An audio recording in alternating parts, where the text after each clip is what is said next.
کسی جگہ کا اختلاف ہوا، فیصلے کے لیے مسلمانوں نے کہا کہ ہماری مسجد میں آ جاؤ، ہندوؤں نے کہا ہم آ جاتے ہیں، امام مسجد کو آگے کیا گیا، جو فیصلہ آپ کرتے ہیں یہ زمین ہماری ہے یا اس مسلمان کی، کس کی ہے؟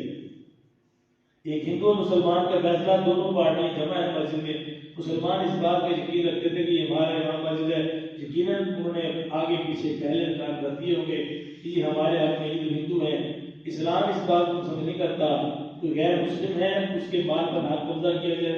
امام مسجد نے فیصلہ یہ کیا کہ یہ جگہ زمین ہندو کی ہے، مسلمان کی نہیں ہے، سارے مسلمان طیش میں آ گئے۔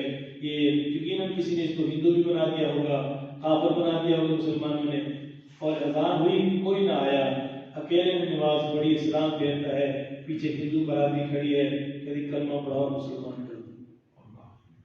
ایسے بہت سارے واقعات ہیں۔ حق کی بات کرتے ہیں، اللہ کی زمین پر بڑے بندے ہیں جو حق کو ماننے والے ہیں، جہاں ظالم ہیں وہاں انصاف والے بھی ہیں۔ اللہ تعالیٰ ہم سب کو توبہ استغفار کرنے کی توفیق عطا فرمائے، ظلم اور زیادتی سے محفوظ فرمائے، حق کا فیصلہ کرنے کی طاقت، استطاعت اور قوت گویائی عطا فرمائے۔ اسی میں خیر ہے، اسی میں سلام ہے۔